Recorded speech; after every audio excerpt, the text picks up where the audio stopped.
Welcome to the O Call Podcast, the channel where we talk about stuff for Army officers or about to become officers. My name is Josh. This is Alex, and today we're going to talk about our ROTC experiences. I guess going back to ROTC, tell me about your cadre. Were they cool, or got like any nerds, or like how was that? Yeah, so I mean, my cadre were pretty awesome. Let's see, what did I have? So my PMS, my professor of military science, the lieutenant colonel, he was a Seaburn officer, but he was tabbed, and he had spent time in the regiment, the Ranger Regiment, as a Seaburn officer, and then spent the rest of his career in SOCOM. He was awesome. So Alex, tell me, when did you join ROTC? Yeah, so I started ROTC in about 2020. I did not start at the beginning of my college career. I was halfway through sophomore year, so spring semester of sophomore year, right before junior year. So halfway through MS2 year. Nice. Why did you choose ROTC? So I always knew I was going to go in the military. Didn't quite know about the Army. I thought I was going to go in a different branch, and then the Army presented itself. I was attracted to a lot that the Army had to offer, so that's the path I ended up taking, and my school had a good Army ROTC program. Nice. Did you end up getting a scholarship with them, or like did you have to pay out of pocket? How was that? Yeah, so because I came in like halfway through MS2 year, about to hit MS3 year, I ended up taking the basic camp route, which at the time also entailed the basic camp scholarship. So basically, if you miss your first and second year of ROTC, you're missing all that training. In order to hit that requirement, you do basic camp, and you can hop right into MS3 year afterwards. Now, I'm kind of from a weird situation, so spring of 2020, what happened, right? COVID. The Rona. So COVID hit. So like a lot of schools, my school just pretty much shut down, so everything went online. That's also the same year advanced camp got canceled or turned into what was called OAL, Operation Agile later. As far as basic camp goes, it ended up getting canceled, so I didn't have to go to Fort Knox for it. So we ended up holding the training on campus with our own cadre.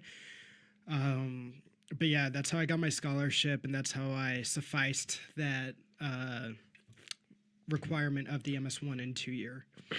So, did you have like prior service or anything? Because I've heard that typically, if you have prior service, you don't have to do those first 2 years. You can skip them. Yeah, so no, I didn't have any prior service. I was straight civilian, normal college student, and the Army ROTC program approached me, and I was like, yeah, that's the route I'm going to take. Nice. And you mentioned earlier, too, you thought you were going to do a different branch. Did you try any of the other programs, or is that a sensitive subject? Yeah, so I'm from an Air Force family. Thought Nice. I was gonna go in the Air Force. Tried out Air Force ROTC for a minute. Just wasn't my thing. Wasn't my cup of tea. Didn't really vibe well with the cadets or the cadre. So.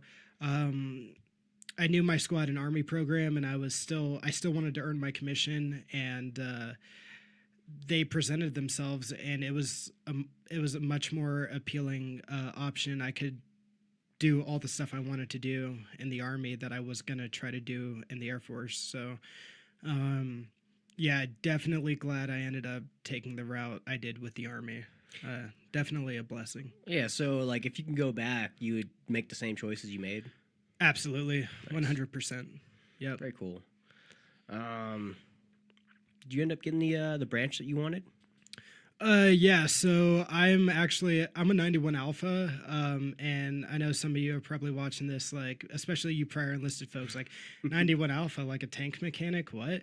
So 91 Alpha, there's a 91 Alpha officer, and then there's a 91 Alpha enlisted. So the 91 series is the Ordnance Corps. So I'm an Ordnance officer, specifically maintenance and munitions management. So I didn't take the EOD path or anything like that. So yeah, I'm a ordnance officer. That was actually my second choice out of the 17 branches. I thought I wanted transportation, had ordnance as number two. In the end, everything worked out fine. Like, Nice. I thought I wanted transportation, but now that you know, I'm an ordnance officer. Like, I love it. I'm glad I got it, and things happen for a reason. So I'm glad it played out the way it did. Nice. It's good to hear. Do you feel like you were prepared for active duty through your program? Um, I would have to say yes. I think they did a good job of instilling the fundamentals to us, things such as military bearing or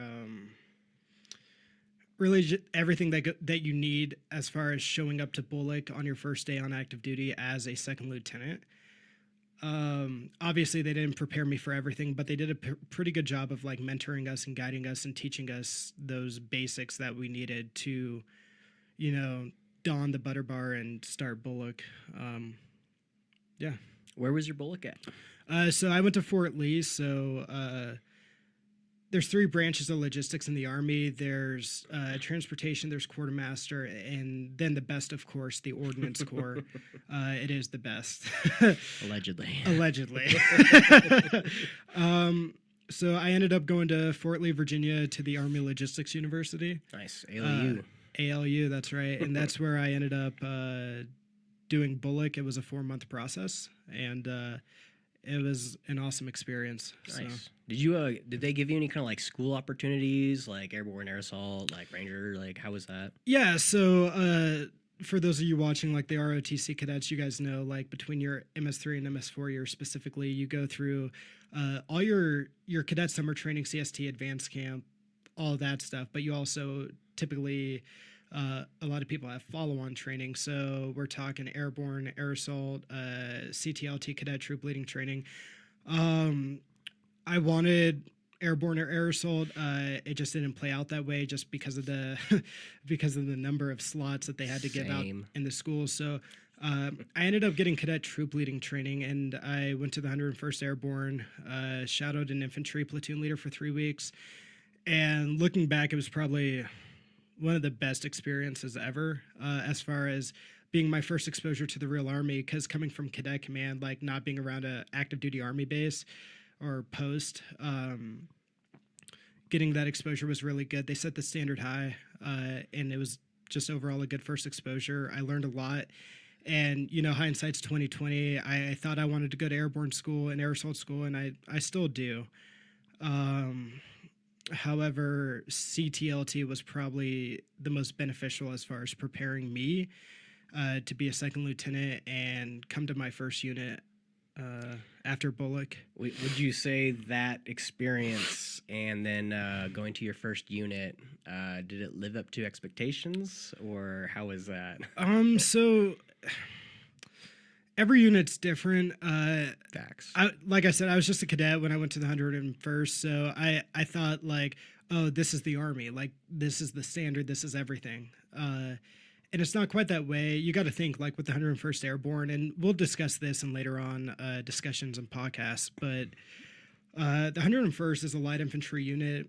It's highly decorated. They just have a different standard, a different culture going on down there than other units. If you go to a mounted up armored unit with tanks, Abrams, Brads, whatever, you're going to experience a different culture there than you are in the light world, like the 101st or the 82nd, 173rd, etc. Yeah, that's fair. It's good to know, because your CTLT experience is going to be vastly different depending where you go, and then your first duty station is going to be like completely different based off your platforms, your heavy, light, whatever. Yeah. I guess going back to ROTC, tell me about your cadre. Were they cool, or got like any nerds, or like how was that? Yeah. So I mean, my cadre were pretty awesome. Let's see, what did I have? So my PMS, my professor of military science, the lieutenant colonel, he was a Seaburn officer, but he was tabbed, and he had spent time in the regiment, the Ranger Regiment, as a Seaburn officer. and then spent the rest of his career in SOCOM. He was awesome. I had a let's see. I had a cyber officer captain who he V-tipped into cyber. He was originally a field artillery officer, and then switched over to cyber. He was awesome. He was my favorite. That captain taught me a lot. Really inspired me. Let's see. I had a master sergeant who he was field artillery. And then our XO, the major, he was an engineer. But I would definitely have to say the majority of my mentorship and guidance and growth from my cadre came from my PMS, my captain, who was the cyber officer, and then we had a contractor who was a former Army officer that was awesome as far as taking time to sit us down, talk to us about the Army, what we can expect as a new second lieutenant, Nice. grooming us and guiding us as far as like how to conduct ourselves, and teaching us just different principles and life lessons too. There was a lot of learning about life. So not just about being an officer, becoming a second lieutenant, it's how to navigate life and, be a successful professional, really. Nice. Sounds like a good program. When did you commission? So yeah, I was fiscal year 2022. So a little over a year ago. So I commissioned I want to say that was like the end of April. Like as soon as the spring semester of my senior year finished, like we had graduation and then the following day was commissioning. And then on May 31st is when I went to the Army Logistics University and started Bullock. And that's when you hit your, you punch that time card and you initiate your time on active duty. And that's when that 4-year period starts. Nice. So yeah, commissioned, and then about a month, like a little less than a month later, I reported into Bullock. Nice. How was that experience? Bullock or Yeah, just Bullock. So I think it was awesome. The Army Logistics University was a lot of fun. It was definitely way more academic heavy than it was tactical. We definitely got like a lot of field training in and, the tactical perspective of things. But ultimately, it was academic and learning about, logistics and, conducting tactical sustainment operations and the flow of sustainment across the battlefield.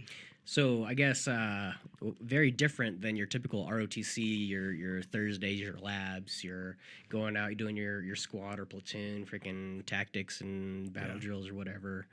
Yeah, for sure. I mean, so even though we're logisticians at the Army Logistics University, we're still expected to be combat leaders. So, I mentioned tactical sustainment operations, and we still have to learn how to shoot well. We still have to qualify. We still have to be proficient in that aspect.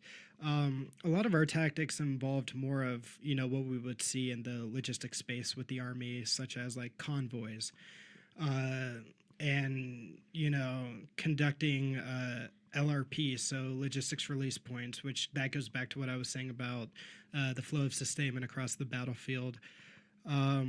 And learning how to operate in that tactical environment. Nice.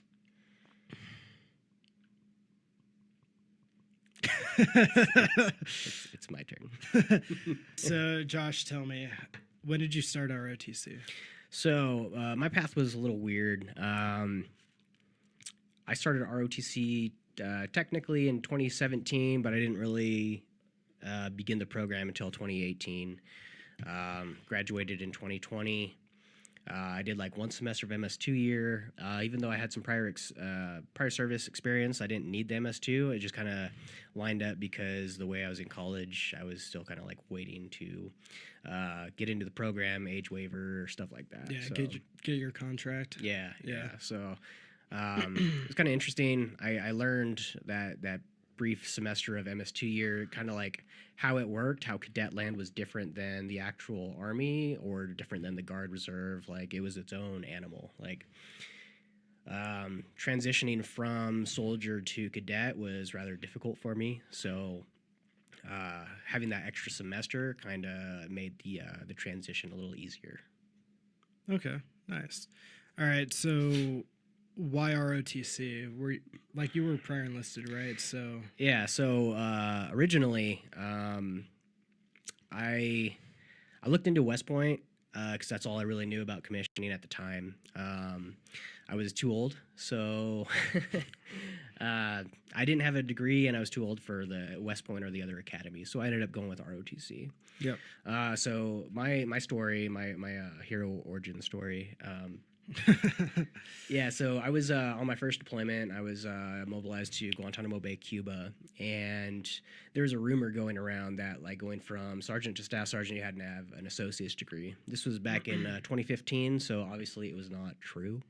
However, it got me thinking, like, crap. I ended up getting kicked out of college, and that's why I joined the Army. So I was basically negative credits. So with that rumor, needing the degree to promote on the enlisted side, I started looking back into college. I looked into the previous school that I got kicked out of, and the registration was the next week. So I was like, oh, that's cool. I looked into college classes, and the completion date was like a couple weeks before I was scheduled to go back home. Okay. So I took that as, like, it's a sign, like, I have to do this. I started taking classes while I was overseas, and then people started, talking to my ear. They're like, if you're going to college, you might as well commission. If you're going to commission, you might as well stay in. Like, so I ended up, like, continuing my college. I retook all the classes I had to retake, and then when I transferred over to university, that's when I started looking into the ROTC. Probably, like, the best decision that I've made so far. 10 out of 10 recommend. Absolutely, man. So, like, was it a scholarship program or was it? So, no. Did you use, like, your GI Bill or what did you do? So I ended up having to use my GI Bill. At first, I tried to go for the scholarship. Because of my age, I was 26 at the time when I was interested. I ended up contracting at 28 years old. They kept dangling this scholarship, but I had to, get my age waiver. You passed, whatever. But then they kept saying, like, oh, it's the GFRD. Like, you have to go Guard Reserve. And had I known, like, it What's was GFRD? I forget the actual, like, what it is, but the name of it. But you get your 2-year whatever scholarship, 2 to 4 years, and then you go into the Guard Reserves. You are limited from active duty. I wanted the active option, even though I wasn't sure, like, what I wanted to do at the time. I see what you're talking about now. Yep. Yeah. So when they told me that it was GFRD, I said, well, I want to have all options on the table. So I just started paying out of pocket. GI Bill, it covered, like, the rent, tuition, books, all that stuff. I was able to make it go through without a scholarship. Nice. All right. So, what was your, like? What did you branch? Like, what did you do? What path did you take there? So, prior service, I was military police, right? Yeah, boo, right? Narc. Yeah. I became disenchanted with law enforcement, and I wanted to change a career path. So I did not want to branch MP. I put that at, like, 17 of 17 on the branch preferences. I was looking more into... Pretty sure, yeah, that's about where I put it, too. So I ended up doing military intelligence first, right? And then because I had the active option, I was able to do a branch detail. So I put military intelligence with a branch detail of armor, specifically to get the scout, the reconnaissance, like, pulling asset stuff. I ended up getting everything I wanted. First choice, duty station, like, got everything I wanted. So I'm currently an armor officer, 19 Alpha, and when I reach captain or go to triple C, oh, you see the stats up there? Yeah. When I reach captain or go to the transition course, then I'll formally transition over to my primary branch of military intelligence. Okay, nice. All right. So do you feel like you were prepared for active duty, especially with you having been, like, a career guard guy? So coming from I started in the National Guard and I did like 10, 11 years of that. I was active guard for most of it. That really set me up for the leadership aspect of it. However, it was being an officer versus enlisted is a completely different animal, different skill set, different problem set, different mindset, really. So I think ROTC set me up more for, I guess, more of the administrative side. Yeah. But I didn't really know what I was getting into until I showed up to Bullock. Going through all of the op board stuff, like I was good with that.